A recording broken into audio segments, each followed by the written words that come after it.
Hello and welcome. My name is Jana Zostek, and I'm the director of the Business Academy at IUN. We're here to help entrepreneurs and small business owners succeed. Today's Zoom conversation will focus on business credit. We'll talk about what it is, why it's important, and how to build your business credit. Before I introduce our speakers and start our conversation, just a quick note that if you do have questions, you can always email us at jaskoste@iun.edu. This session, we have two guest speakers today, Dawanna Parks and Terri Armand. Dawanna is an entrepreneur and investor from Chicago who founded Manor Management Consulting Group in memory of her late infant son. She's also a certified woman-owned minority business enterprise. She began building her business credit in 2012. Even though she faced many obstacles, she was determined to crack the code of business credit.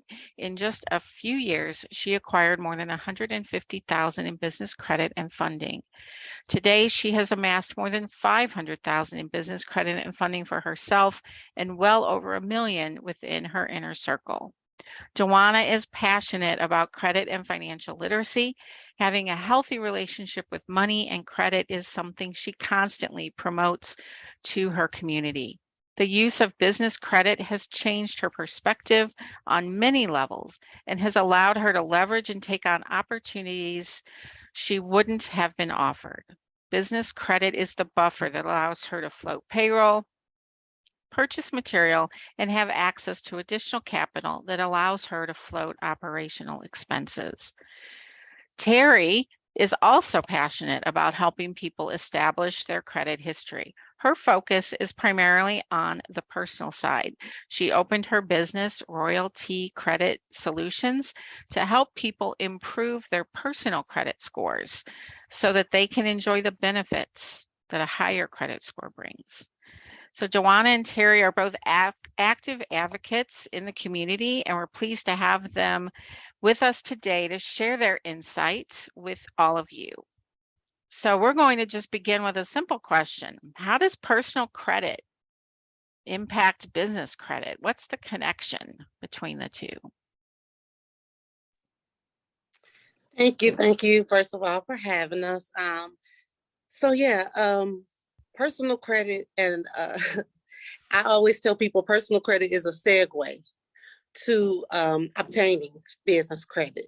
I've noticed just in my business experience that especially recently and during the pandemic, you had a lot of people wanting to start their own business and kind of go that route of entrepreneurship. And a lot of people didn't have the funding or, just didn't have the to be able to do that.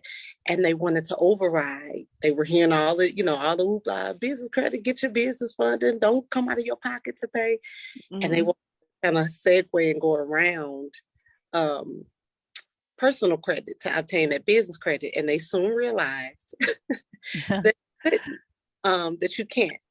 So obtaining personal credit is the first step. It's the first step in becoming eligible or meeting those requirements to obtain the business credit. So going this route first, and then Dawanna can further kind of expound on it, but going the route of improving your personal credit, improving your personal credit profile can open that door to you obtaining and qualifying for business credit. And then once you get to the business credit side, you don't have to use your personal credit. She can expound on it. You don't have to, even open the door to, personal credit can be closed down as it relates to business and things like that. But you have to go the route of kind of cleaning up your credit, your Sure. personal credit profile first. Sure. So when you're a new business, the banks don't have anything else to look at than your personal credit, right? Right. So it becomes important. Yes, absolutely. So what is business credit then? How can that be leveraged? Well, can we first go back, and Terri, can you expound on what the personal credit should look like? as far as the credit mix and why that's important. And then I'll segue into the business credit, because we want people to know what the banks are looking for when they begin to establish business credit and they embark on that journey.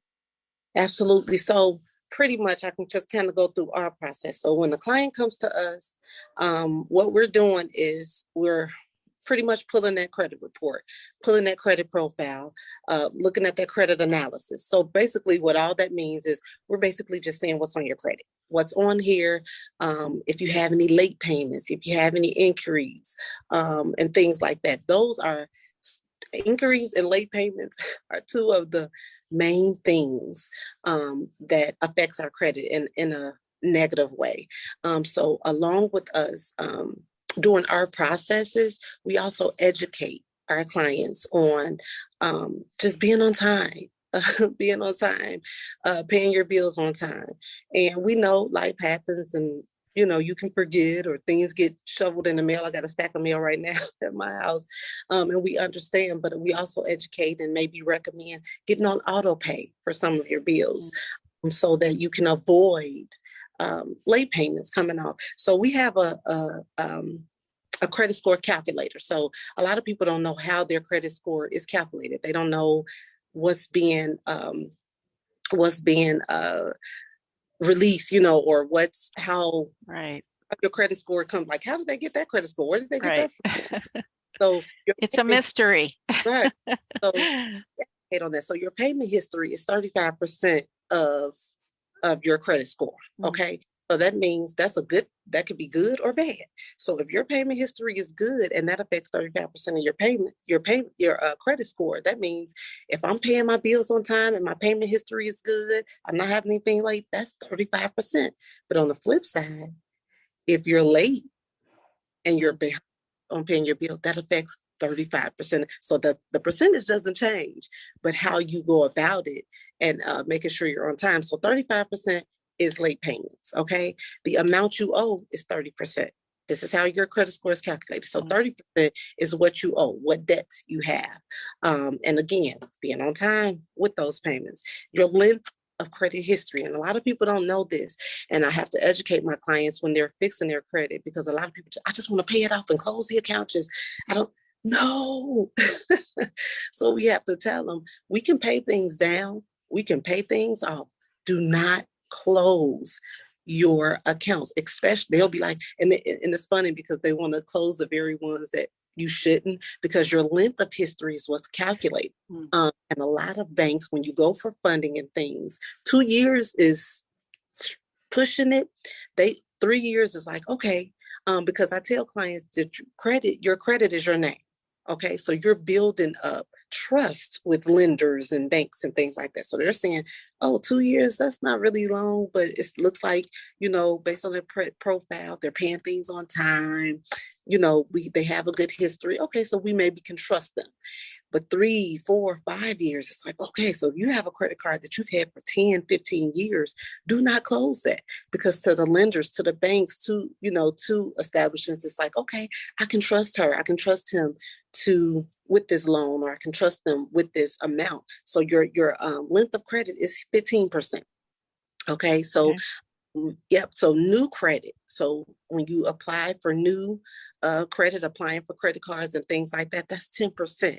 And I typically tell clients, when you're going through this process, don't just don't apply for any new credit cards, any new, and it's hard around Christmas time, because you get in line and they're like, hey, you can get this your purchase 15% off if you apply for this card today, and that affects 10. So if you go to 5 stores and you do that, that's hitting 10%, 10%, 10%. All those inquiries and all those every time you apply for those cards, that's affecting your credit by 10%. So these are just the things to help you realize, and being educated on that will help you know, oh, I remember, her saying, paying things on time or being late, 35%. The amount I owe is 30%. So that means if I just pay these things off, it can go up. So I educate people, and I tell some of my clients, hey, if you want to do it on your own, these are the key things to do. Pay your bills on time. Pay your credit cards down. I know they're telling us now less than 30%, But when you have clients that's in debt and used to living off their credit card, we start at 30% and I work them down.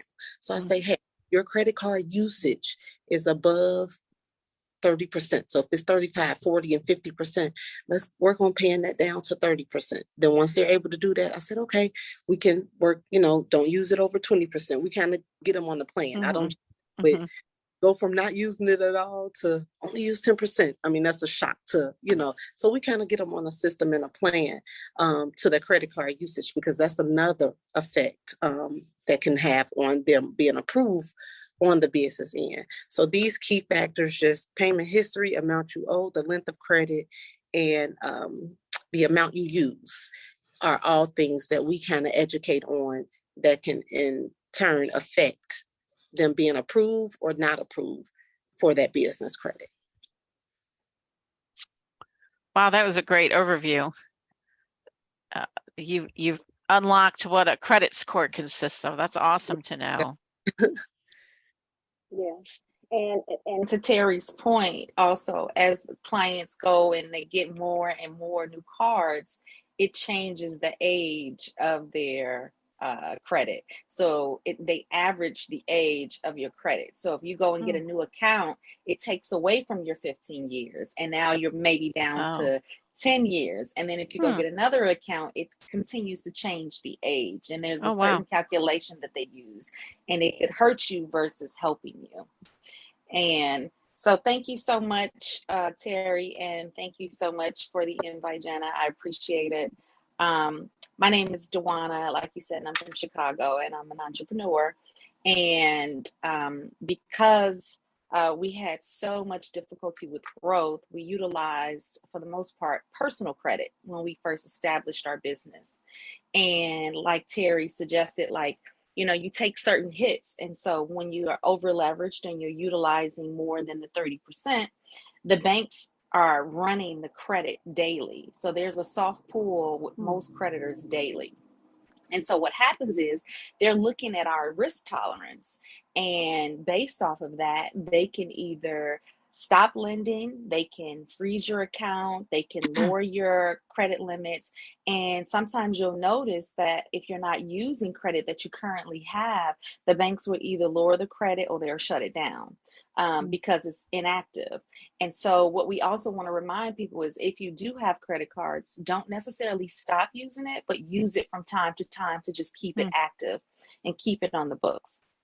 And so for us, in order to grow our business, our personal credit only took us so far. And even though I had quite a bit, I went through a difficult time. And unfortunately, at the time that I started building, I personally had a bankruptcy. Now, I was probably about 6 years in when I really tried to go for the good stuff, the good credit cards with 0% interest and loans and lines of credit. And that was really a hindrance. And so I had to work with getting that removed. And so basically, just like personal credit, it's one's ability based off of where they are personally. Business credit is the business ability to borrow. And just like personal credit, there's a score factor that is required in order for the banks to lend to you. But the great thing about that is that we're able to leverage in a different way, because now it's not just based off of the business, it's also based off of the personal credit. And so what I teach clients is that you want to come to the table with good credit, 700 plus. You want to make sure you have no late payments, like Terri explained, no derogatory accounts. You want to make sure that you have 1 to 3 inquiries, no more, and I would say 1 to 2. With us on the personal side, as far as the business credit is concerned, we want to see no more than 8% utilization, because we need the banks, like social media, to know, like, and trust us. And we don't want to look risky. We don't want to look over leveraged.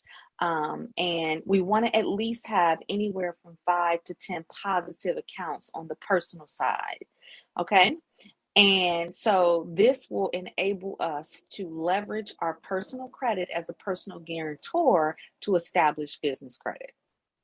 and it's a game changer. So whereas you may only be able to secure a $5,000 card or a $10,000 card on the personal side, you may be able to get a $20,000 or $30,000 business card based off of you personally. Why? Because the banks look at you and they look at you as a business. And so most businesses, they have a certain amount of revenue that they generate throughout the months and throughout the years. And typically it's more than what one would secure on the personal side. And so their lending capabilities are way beyond the norm. Mhm. The key to this is not just having a personal solid foundation, you must also have a tight business foundation. And I'll go through some of the scenarios as to what the lenders look for and why it's so important to have these foundational things in place. Again, the banks need to know, like, and trust us. They need to be able to see us. And so there are certain things that they look at that could restrict us right away. And so, with entrepreneurs, a lot of entrepreneurs that I know personally, we have an idea, we have a vision, and we just hit the ground and we just run and we go with it. It's something that is on our heart and we feel that we can make it happen. We don't necessarily know how it's going to happen. A lot of businesses are self-funded. And that just means that they have whatever they have personally, that's what they sink into their business. But at some point, there is restriction because you can't really grow if your funds are limited. And this is where business credit comes in. And so, what I always try to advise entrepreneurs is just be careful because there are red flags. So you want to be careful of the business name, because you can be considered a high risk business. So for example, real estate is a high risk business. Remember the crash we had? Trucking is also a high risk business. They have a high liability with injury, with accidents and things of that nature. So most lenders won't lend to trucking companies, not to the capacity that they will lend to a marketing company or a consulting firm. Okay. And we want to stay away from names like credit repair. And so what I tell people is when you're establishing businesses, like my company, it's just manner management. I wouldn't put that I teach finance, or I wouldn't teach that I teach business credit, because the banks will, shun me because it's a high risk business. But because I'm a consultant and I cover a faucet of different things, I'm okay under that umbrella. So the name is one. So those are industries to avoid. Make sure that as an entrepreneur, you have a business phone number. You need to look as if you're a business. You can't use your cell phone. You can't, necessarily use Google Voice. Sometimes in this industry, we have to pay in order to play. And if you look at all the bigger companies, how would you feel if you called, Wells Fargo and it's a Google voicemail? I mean, it's a Google phone number. It's not a good look. So with the phone number, we want to make sure that we have either a brick and mortar address or a virtual address. We want to also make sure that we have a website. It is necessary, again, to be seen, because these financial institutions take the time and they look you up. They Google search you. They look for your websites before they do any approvals. If you notice, when you go through an approval process, even on the personal side, they're checking everything. They're checking credit. They're checking addresses. They're making sure that you are who you say you are. And they do the same thing for the business side. And you want to make sure that in the business, everything is consistent across the board. Okay. With that, you also want to have your professional email address. I don't want to see entrepreneurs with Hotmail accounts, Gmail accounts, Yahoo accounts, because businesses look at that. Take the time, pay the extra $70 a month through either Google Workspace or GoDaddy to get the email. And sometimes in Google, you can also get, and I'm sorry, not Google, but with GoDaddy, I know for a fact that you can get a free one-pager, whereas you don't have to pay for hosting. They offer it to certain companies, and sometimes you just have to open your mouth and ask for it. And with that, on the back end, sometimes you can also get a free server email that gives you the .com to your website as well. Okay. They also sometimes go to the Secretary of State to verify that your business is active and in order. So make sure that these businesses are active and in order.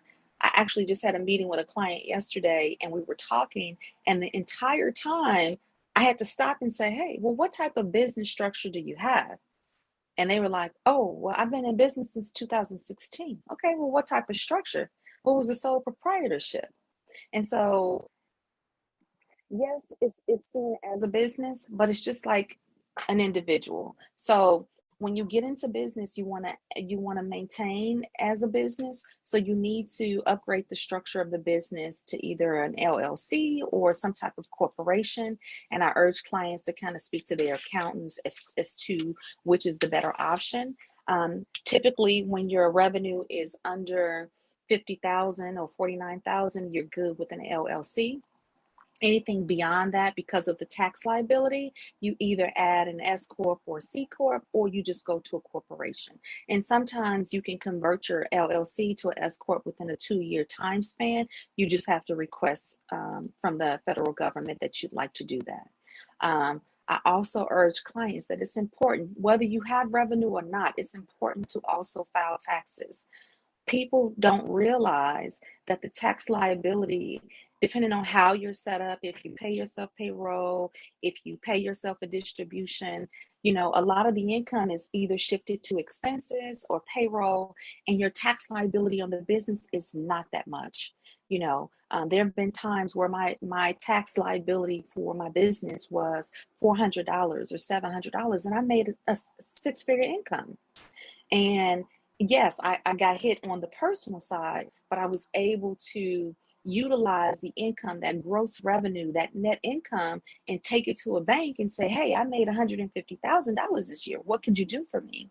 And they would loan me 20%, 30% of my gross revenue just because I filed taxes. Now, other than that, there are things that you need to do to be able to get seen. And if anyone has any questions or they need me to clarify anything, please feel free to hop in. Well, I was just going to add, when you were talking about taxes, when you have that formal system, it's amazing the impact of being able to properly deduct your business expenses. It's amazing what that will do to your bottom line in terms of tax obligation. But if you don't have that system in place, you're going to lose that benefit. Yep, you're going to lose it. Absolutely. And everything that I do personally is in business. My car is in my business. When I purchase material, it's under the business. When I purchase heavy equipment, that's in the business.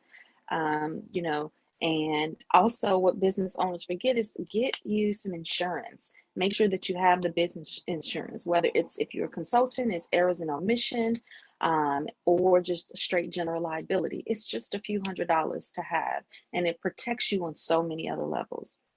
But as far as being seen with the banks, and what they look for is that you want to make sure that you have your right Nancy codes in place. And so a lot of these steps that I'm going through are things that you do even before you secure the business. Now, if you already have the business and you need to backtrack, these are things that you need to go back and verify that it's done or get it done. But these are things like securing the website, securing the name, securing the email, the phone number, because that's the information that you're going to take to the Secretary of State to establish the actual business if you don't already have one. And then your Nancy codes are important because it tells the institutions and the credit bureaus for the business that this is your industry. So, for example, if you're marketing or consulting company, I think the code is like 541613. And the other is 541618. And so if you just look up Nancy codes or SIC codes, these are things that the banks are going to ask when you go to actually open the account. They're going to ask you what industry. So you don't want to say that you're in credit repair. You don't want to say that you're in trucking, if you can avoid that. Now, I'm not saying that you can't get funding if you are in these high risk industries. You can. It just won't be as much. And so when we're establishing these business, be mindful of the name, because you could have a trucking company but still be considered as a consultant for truckers, or a trucking program, or the trucking company itself. So you just have to walk a fine line and be mindful, especially if you're trying to grow and leverage your business. Once you get your approval from the Secretary of State, that's when you go and you establish your federal EIN number. I see so many people do it backwards. They go get the EIN number first, and then they establish the business. Where that came from, I have no clue. But the order is get the foundational stuff together first, go and create the business online or in person at the Secretary of State. Make sure that you have all the verifying information, and then go and get your EIN. It's automatic, it's free. I don't know why people pay for that, but it's totally free. You have to do it within business hours. And again, the government is tracking. When you go to apply for the EIN, they ask for your personal social security number. They ask who are the owners. So all this information is linked and tied. There's no getting around it. And then from there, it's the fun stuff. Now you want to go and create your DUNS number.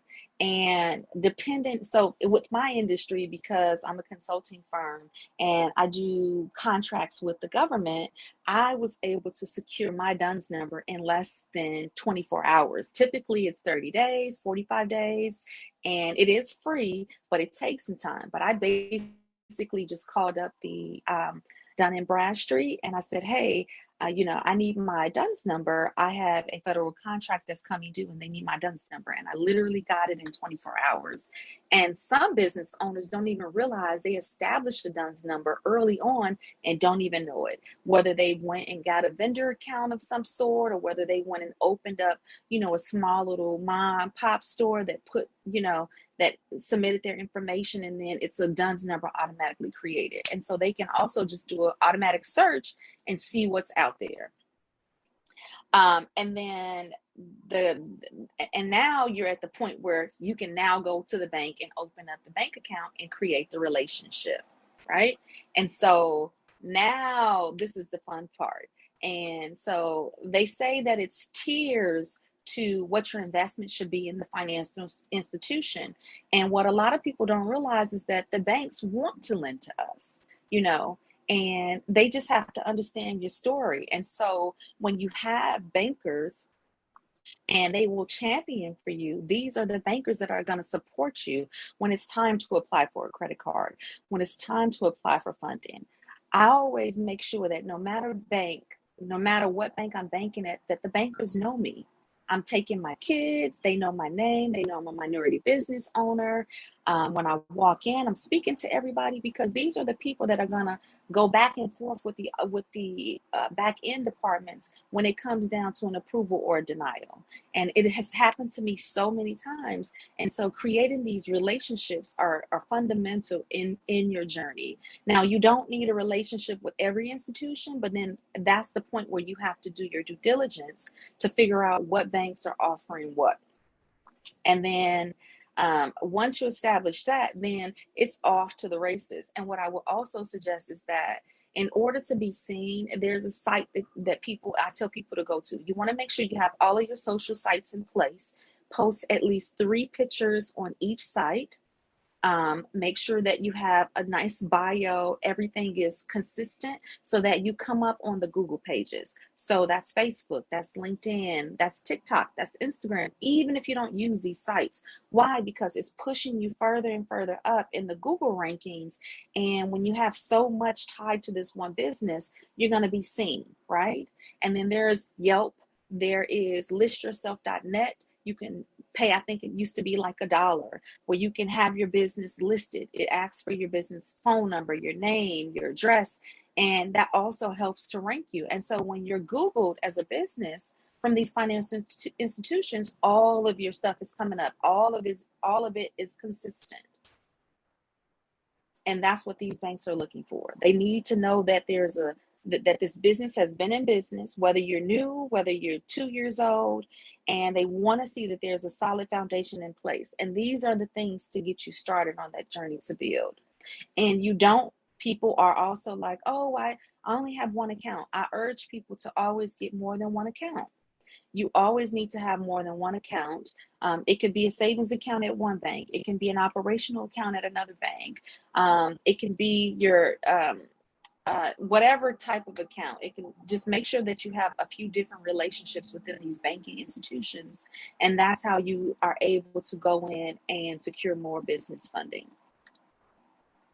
Okay. Any questions? That was a lot of information, Dee. It Wow. is, it is. And my program really breaks it all down in pieces. And I give it to clients how I needed to digest it, because it is a lot. But when you look at it in essence, this is something that someone can sit down in a matter of a few hours and put in place. So it sounds like a lot because I just spit it all out. But in all actuality, it's not. But I break it down piece by piece to walk people through the process. And then I go in further detail and I help them strategize even further to see where they can get the most. Because you have banks that give loans with no documentation. You have banks that give it with documentation. And I try to teach people, don't just go out for all types of credit. I have so much credit because it was just like, I gotta have it, I gotta have it, I gotta have it, but then I'm not using it. Or if I do secure it and I have all these zero interest percent cards, I'm not using it, I'm wasting.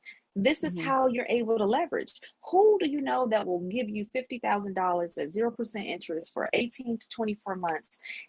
Imagine what you can logically do with that money and flip the money, especially for somebody that's in real estate. Right. That's incredible. You're in real estate. The hard money lenders are charging you 12, 15%. They're charging you points on the back end. They're charging you 20% up front. All of this can be, input into this one credit card or these two credit cards, and you can literally purchase, buy, flip, and flip the money and pay off your creditors and do it all over again. That's incredible. So I have a full page of notes. And I feel like I had a lot of questions along the way, but one question that stands out to me, you mentioned, and actually both of you kind of alluded to this, that you should use a card from time to time. Don't leave cards just sitting there and not using them. And that goes along with what you just said on the business side as well. So what if you have done that? What should you do if you have, on the personal side, if you've left credit cards sitting there, on the business side, if you've left some of your accounts sitting there not being used? So what are some things you can do to make sure that you fix that issue? So this is my credit card holders. These are my personal cards, all personal cards. Holy cow. And these are my business cards. And so I literally have to sit down every quarter and go through. Oh, I need to go use my personal Home Depot. Oh, I need to go use my gas card. Oh, I need to go use my Citibank card. Or sometimes I just set up small things for auto distribution. And so like whatever subscription you subscribe to, and it comes off of one card, and please make sure that you have auto pay set up so there are no issues. Sure. You don't want to miss any payments. So I'm thinking, like, from my perspective, I need to, and I know you should run a credit report every year, to even identify what accounts haven't been closed. What accounts do I still have that I need to deal with? No, you should look at your credit report consistently, like you read a book once a week, once a month. It should not be every month. Again, remember, creditors are checking your credit every day. They're soft pulling every day. There's certain, I think Identity IQ allows you to see all the soft pulls. If you can sign up with some of your credit card companies as well, Right. like Discover allows you to see your credit. You can use Credit Karma to look at the credit. You can look at your card history. Typically, within 6 months to 2 years, creditors will shut your accounts down if it's non-used. So that I have a Capital One that was just closed because I don't use it, because they never really give me an increase, because that was something I established during the time of my bankruptcy. And so it got closed. And so what I don't like to see is closed by creditor on my credit report. Because did I do something wrong or did I not do anything wrong? And then it messes with the age of my accounts. But I'm fine. It was a small card, so I'm not concerned. But you want to take stock of what you currently have And that's either by organizing your cards and just going through them periodically. And like I said, setting a subscription, or, you know, or just going through using it at least once a quarter, once every 6 months, depending on when that creditor does. Terri, do you do anything different when it comes to you guys using your credit, or how do you guys do it? Yeah, so I was gonna just kind of piggyback, because the clients that I deal with don't have books like Dawanna. Right. I don't either. I used to have quite a few, but I got rid of them, which maybe I shouldn't have done. So what she has is someone that has made it in the credit world, kind of what we're educating people on how to the benefits of. So a lot of my clients are either don't have credit, have bad credit, of course, or trying to establish or reestablish credit. Right. So I have clients that may only have one card. I have clients that have several cards, but get this, those cards are like 24, 25, 29% interest. Wow. So what I'm doing is telling them, don't apply for anything else. Let's increase your credit score, let's get some things off, let's get some things removed, let's clean up your credit profile. And what that's going to do is allow you to rebuild. And what I mean by that is that 24%, we need to get that knocked down to 12, and it's going to be a process. So we're not going to see 0% immediately. It's going to be a process. So when we get that interest rate lowered as we're increasing your credit score, then we're on our way to building. We're on our way to rebuilding.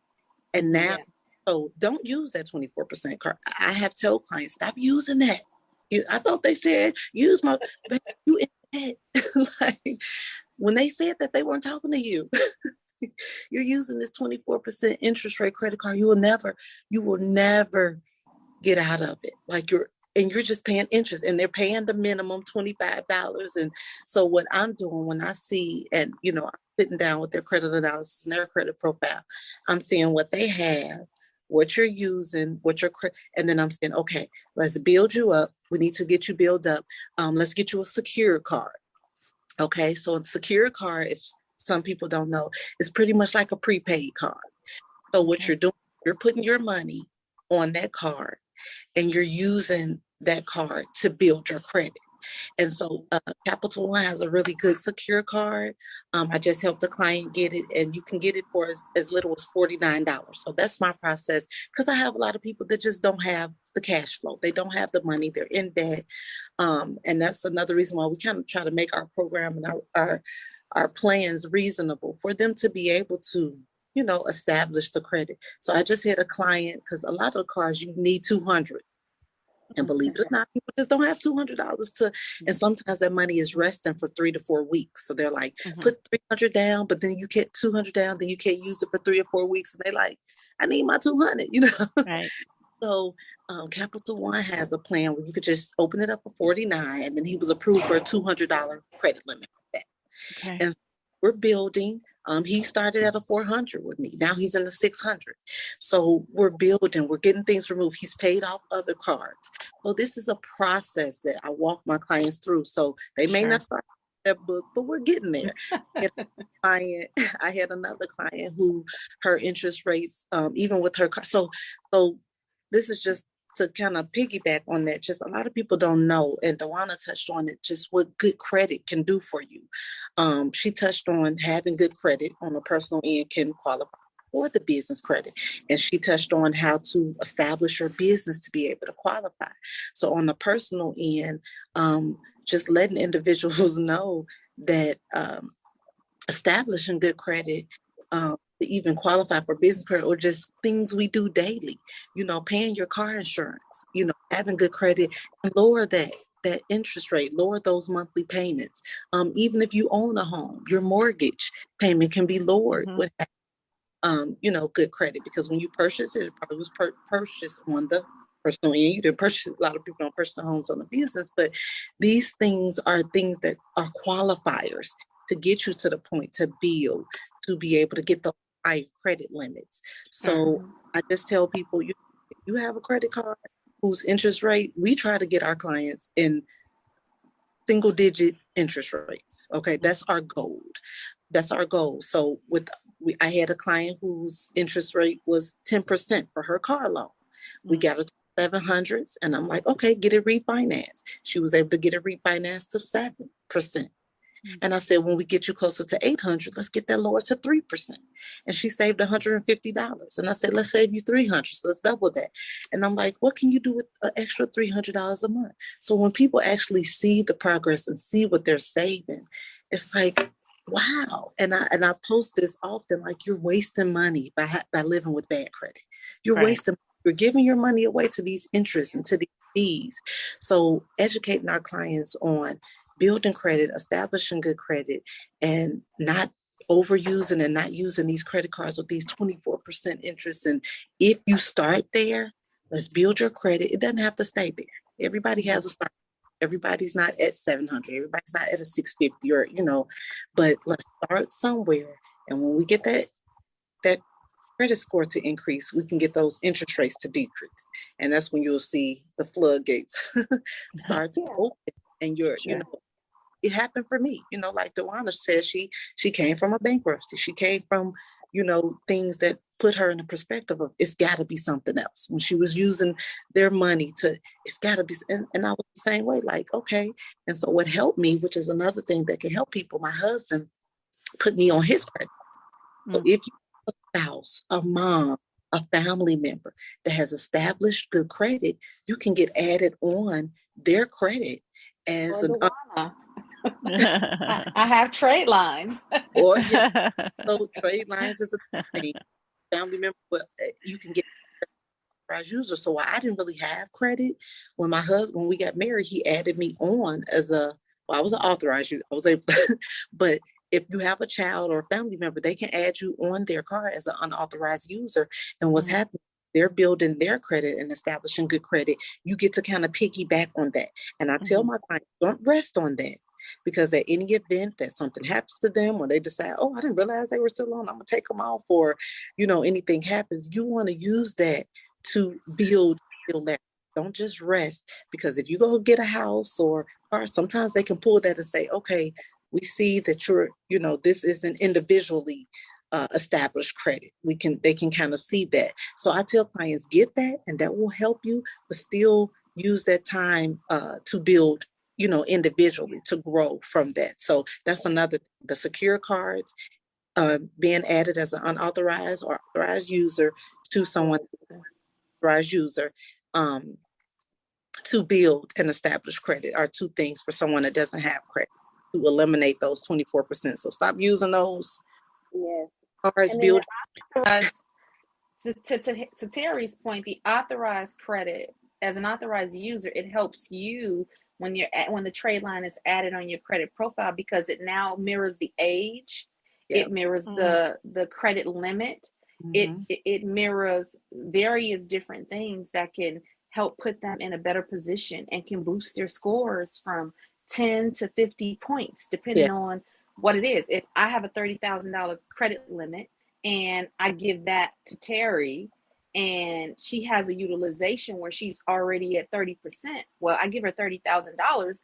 Her utilization is going to go down to less than 6%, because now she has an additional $30,000 that they're looking. So she's not over leveraged anymore. And now she has the 10 years on top of where she is.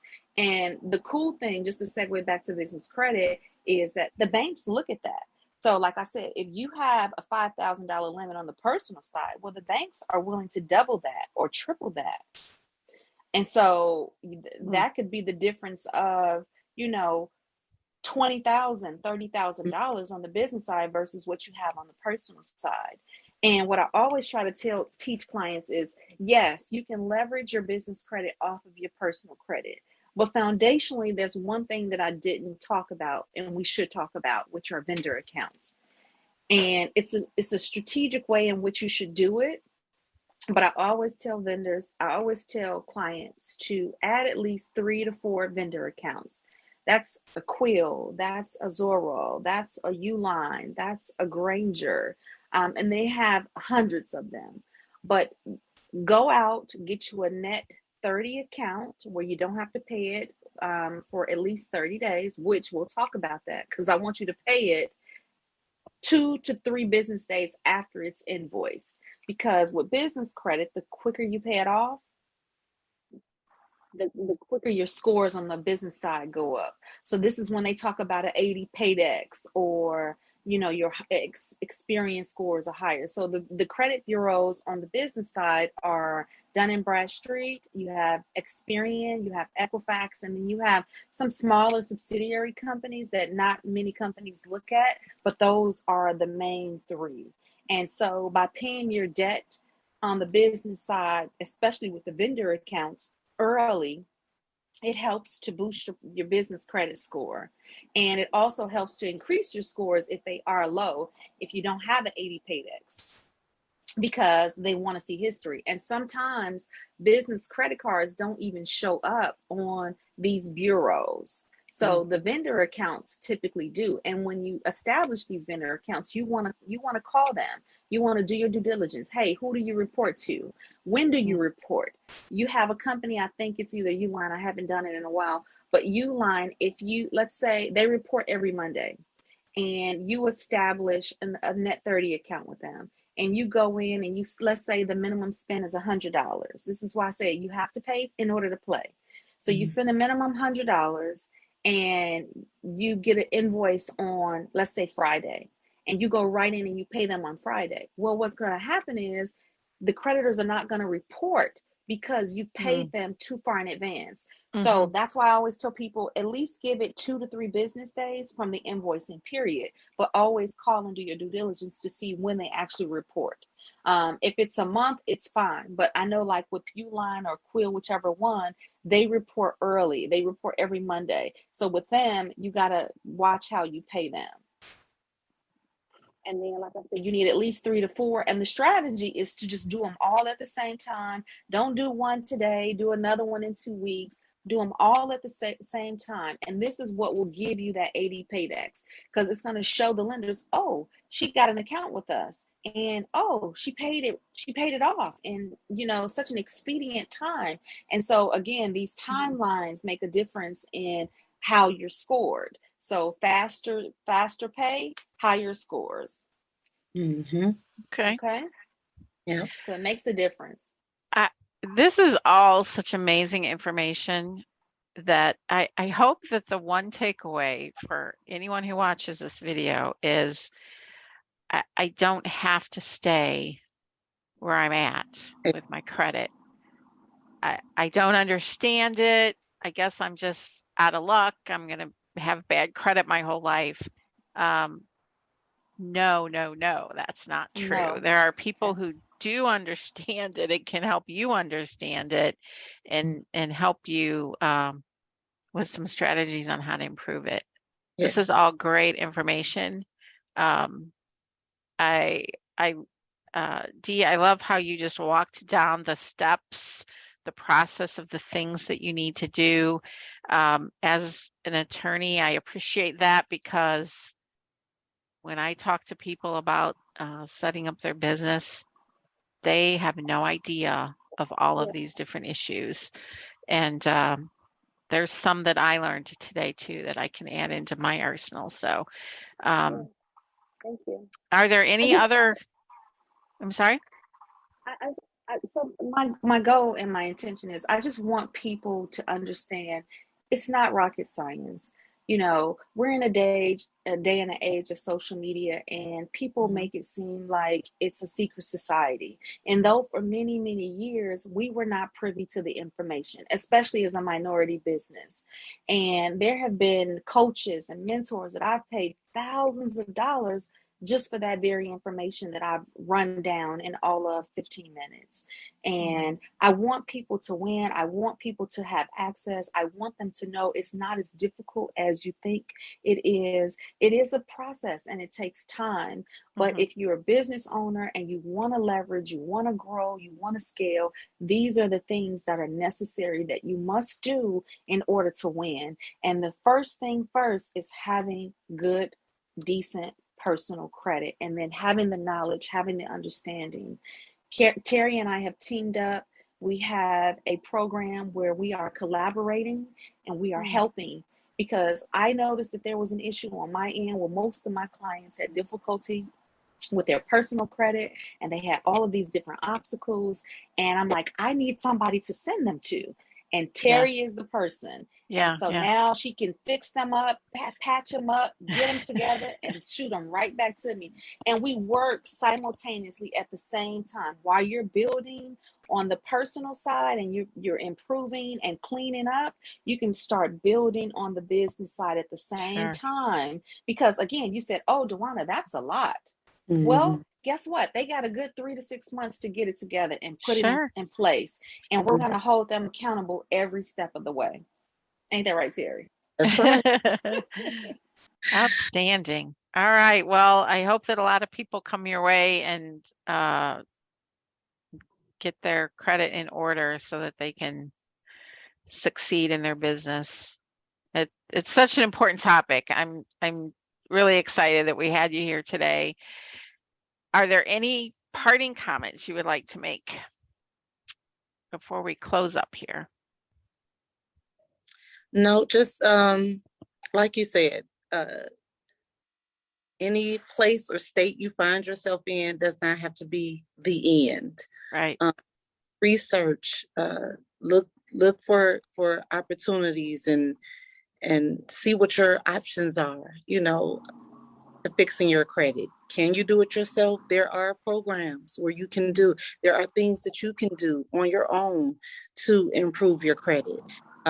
You can view your credit report once a year, but get some of these, and they have free ones out here, credit monitoring, to see what's on your credit. They be really accurate, but they're not going to be totally off either. At least that gives you an idea of where you are and how to track. So I would definitely recommend getting some credit monitoring system, enrolling in that, so you can see. Some people just don't even know what their credit is, don't care, because they don't know the benefits of it.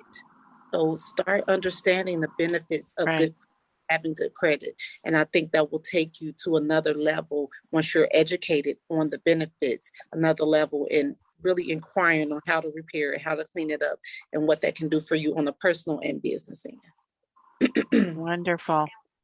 We are definitely here. We are here as a resource. We are here as a community. We are building out a community full of entrepreneurs from various backgrounds, and we are here to help. Now, our time is precious, but we are going to support you on every step of the way. And so we urge you that if you are in a situation where you need the support, whether you need business credit and that's all you need, or you need personal support and that's all you need, or you need everything, we are here. Hopefully we'll have the information in the link where you can get directly to us. And, we do free discovery calls, we do audits, we do intakes, and we kind of go over in detail with the clients to see where they are and to see where we can best help them along the way. Wonderful. All right. Well, thank you both so much for being here with me today and sharing your insight. It was definitely information packed, and people probably need to watch it a couple times just to get everything. So thank you for joining me, and we wish all of you entrepreneurs and small business owners out there all the success in the world. Thank you. Thank you. Thank you. Thanks for having us.